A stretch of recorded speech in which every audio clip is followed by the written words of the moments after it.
destino é o destino da Venezuela. Accountability faz a diferença. Faz a diferença para Alexandre de Moraes, para Nicolás Maduro, para quem quer que seja. E aí a gente entende aqui o que aconteceu na operação, o que pode acontecer com Maduro e sua esposa, mas ainda resta uma pergunta, né? O que vai acontecer na Venezuela? E a verdade é que essa é uma pergunta não só de $1 milhão, mas $1 bilhão ou $1 trilhão, e não me parece que alguém saiba muito bem a resposta. Eu conversei com pessoas do Departamento de Estado americanos que estão envolvidas e familiarizadas com a questão, e elas me disseram que muita coisa ainda está sendo negociada. Como bem disse, aliás, o Stephen Miller, que é o vice-chefe de gabinete da Casa Branca, a Venezuela hoje está sob o controle efetivo dos Estados Unidos. E isso é, obviamente, muito claro. Quem está no poder agora é a Delcy Rodrigues, a vice do Maduro, mas ela só está lá porque ela está sendo permitida no poder, talvez temporariamente, para manter um grau mínimo de ordem em um país que é virtualmente um Estado falido. Parece, inclusive, que essa foi uma avaliação, não do Trump ou do seu gabinete, mas da CIA, de que nesse momento o ideal seria que pessoas leais ao Maduro estivessem no comando da Venezuela para manter a estabilidade no país pós-prisão. Ninguém quer uma Venezuela entrando em revolução, como a gente tem países do Oriente Médio, guerra civil e por aí vai. E uma prova disso é que, antes mesmo da captura do Maduro, os Estados Unidos já, aparentemente, segundo dizem as notícias, já haviam, acho que é o Washington Post ou o Wall Street Journal, um dos dois divulgou essa notícia, e está repercutido aqui no Oeste, está no site do Paulo Figueiredo Show também. Os Estados Unidos já haviam tido negociações secretas com o Jorge e a Delcy Rodrigues, respectivamente o presidente da Assembleia Nacional e a vice-presidente, agora líder interina da Venezuela. Esse é o grau de controle dos americanos sobre a situação. Outro exemplo do tamanho do controle americano sobre a Venezuela é um anúncio do Trump de que a Venezuela vai entregar até 50 milhões de barris de petróleo aos Estados Unidos a preço de mercado, e o dinheiro da negociação vai ser controlado pelos Estados Unidos. Além disso, o Trump anunciou ainda que, dentro de 18 meses, a indústria petrolífera americana estaria em pleno funcionamento na Venezuela. Então, o que eu posso dizer é que as negociações estão em curso, as pessoas estão definindo quais vão ser os seus papéis, o que inclui, inclusive, por exemplo, a Maria Corina Machado, vencedora do Prêmio Nobel no ano passado, o presidente eleito, Edmundo González, né? Segundo Trump, eles não teriam agora condições de manter a lei e a ordem no país, mas eu acho que eles vão ter um lugar na mesa de negociação.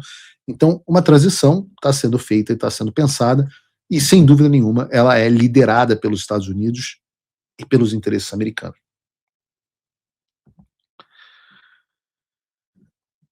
Isso nos leva, talvez, ao último ponto nesse assunto, que é também muito pertinente. A gente tratou sobre o que pode acontecer com Maduro, com a Venezuela, e resta, então, discutir o que pode acontecer com a América Latina, e isso inclui o Brasil.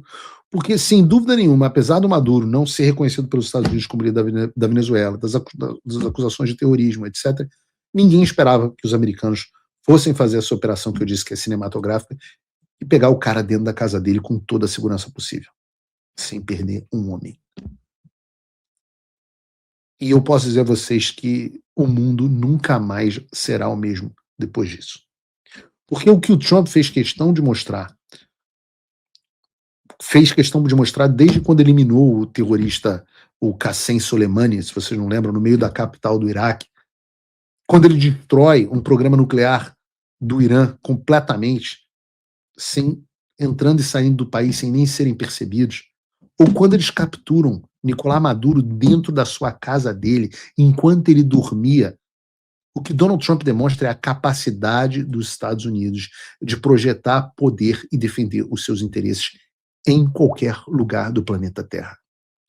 Não importa se você é um terrorista dentro de um carro no Oriente Médio, se você tem um programa nuclear escondido debaixo de uma montanha, ou se você é o chefe de um cartel, se os americanos quiserem, eles vão te pegar onde, quando e da maneira que eles quiserem.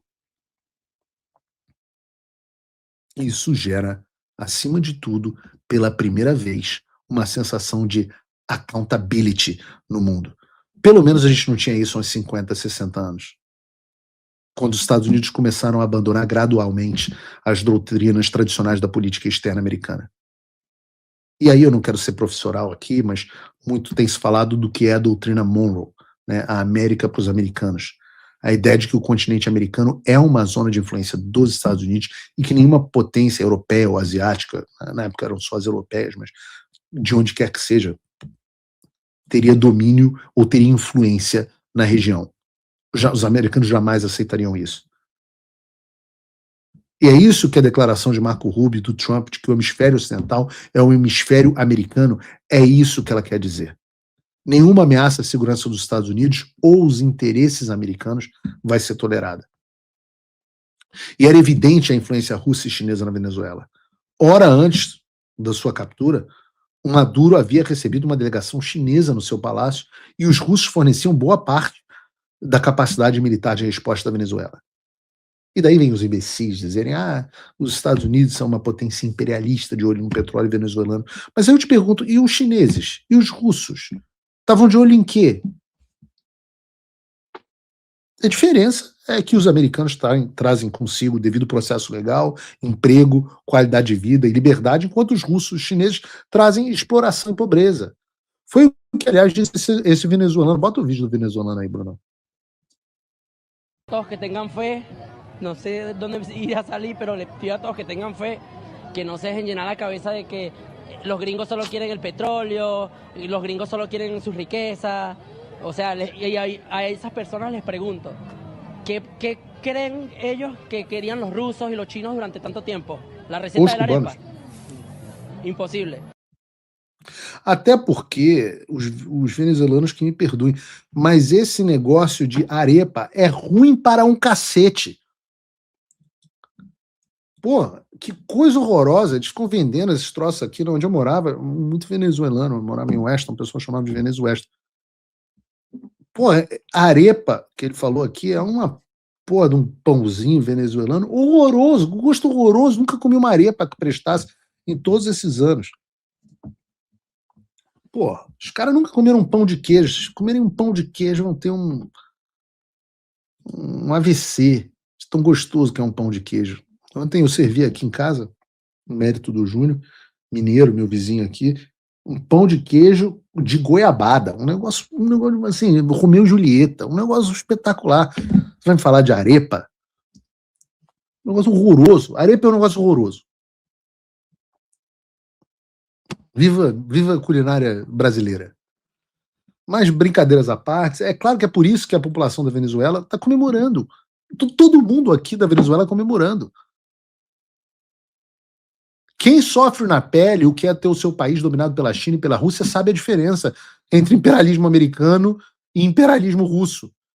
Daí você vê os venezuelanos comemorando e os esquerdistas que nunca pisaram na Venezuela, nunca viveram um dia naquele país, nunca passaram fome, nunca passaram sede, nunca tiveram os familiares mortos, nunca tiveram que matar o próprio cachorro para comer, nunca tiveram falta de remédio. Esses estão tristes, protestando contra os Estados Unidos. O nego estava protestando contra o imperialismo americano em Florianópolis. E olha o que o venezuelano que viveu na pele fez. Dois venezuelanos, pô, então tira a bandeira daí. Cadê um? Vocês não têm que usar a bandeira de outro país que nós de vocês, meu irmão. Nas ruas para defender a América Latina. Cadê o venezuelano aqui? Cadê? Não precisa ser venezuelano para defender a soberania dos países. A soberania do povo da Venezuela é a defesa da soberania da América Latina. E nós não vamos...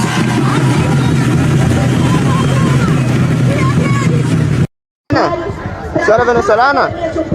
A senhora é venezuelana? Por que tem a bandeira venezuela? Porque estou defendendo a Venezuela. Mas por que a senhora tem a bandeira venezuela se não é venezuelana? Porque estou defendendo a Venezuela. Defendendo a Venezuela do quê? A senhora é venezuelana? Porque A senhora é venezuelana? Não é venezuelana, pô, então tira a bandeira daí. Eu sou venezuelano, pô. Eu sou venezuelano. O que tu faz com essa bandeira, pô? Tu não é venezuelano, pô. Tu é venezuelano. Tu é venezuelano. Então tira essa bandeira, pô. Bizarro. O venezuelano hostilizado por pessoas que nunca pisaram na Venezuela por dizer o que eles não sabem. Dizer que eles não sabem o que estão falando. E eu repito, quem viveu na pele como esse cara sabe o que é. E eu prefiro viver no mundo da doutrina Monroe. Aliás, não só da doutrina Monroe. Quem quiser depois entra no Google. Mas talvez o que a gente esteja revivendo, eu sempre falo aqui no programa que o meu presidente predileto dos Estados Unidos é o Teddy Roosevelt. E o que a gente está vivendo aqui é meio que a restituição do corolário Roosevelt, que é a ideia de que os Estados Unidos têm o direito e o dever de atuar como força de estabilização do país no continente americano. Se houver instabilidade que atraia potências de fora do nosso hemisfério para se meterem no bedelho de influência aqui, que é o caso da Venezuela, que não existiria sem o suporte russo e chinês, os Estados Unidos têm o direito e o dever, segundo o Teddy Roosevelt, é o corolário Roosevelt, de intervir. Essa é a intervir através da diplomacia do Big Stick. E aí a gente entra no histórico, né? Pesquisem as intervenções americanas no Caribe, em Cuba, no Panamá, no Haiti, na República Dominicana e na Nicarágua. Há quem diga que houve no Brasil em 64. E essa doutrina americana estava dormente até agora, porém não mais. Essa é a doutrina do Trump de defesa do hemisfério ocidental.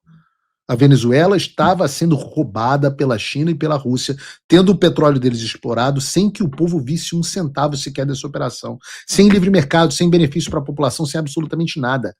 A Venezuela, antes, teve toda a sua infraestrutura construída pelos americanos.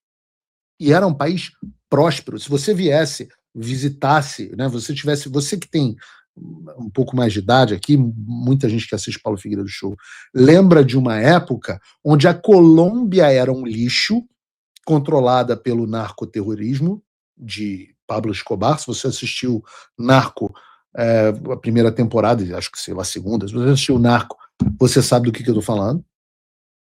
Aquela era a Colômbia, numa aliança entre políticos e o crime, lembra bastante o Brasil. E a Venezuela era um país próspero. A Venezuela é um dos países mais prósperos do nosso continente, com as petroleiras americanas enriquecendo não só as próprias petroleiras americanas, mas a população. Década de 90, a coisa começa a se inverter, né? Principalmente nos anos 2000.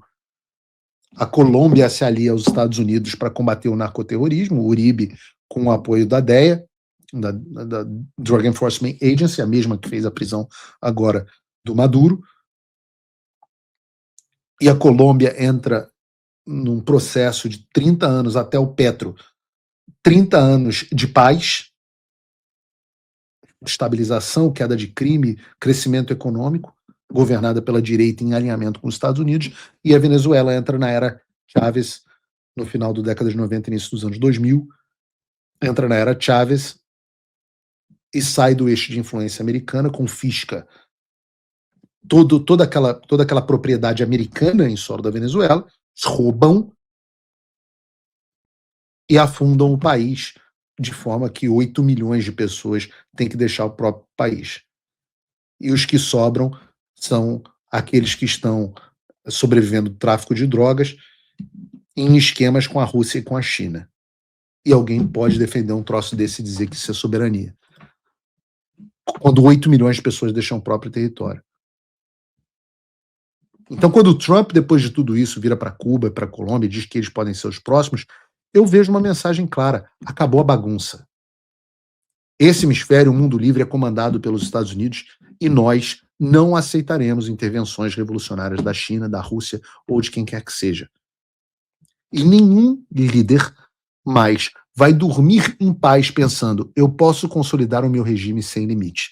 O destino é o destino da Venezuela. Accountability faz a diferença. Faz a diferença para Alexandre de Moraes, para Nicolás Maduro, para quem quer que seja.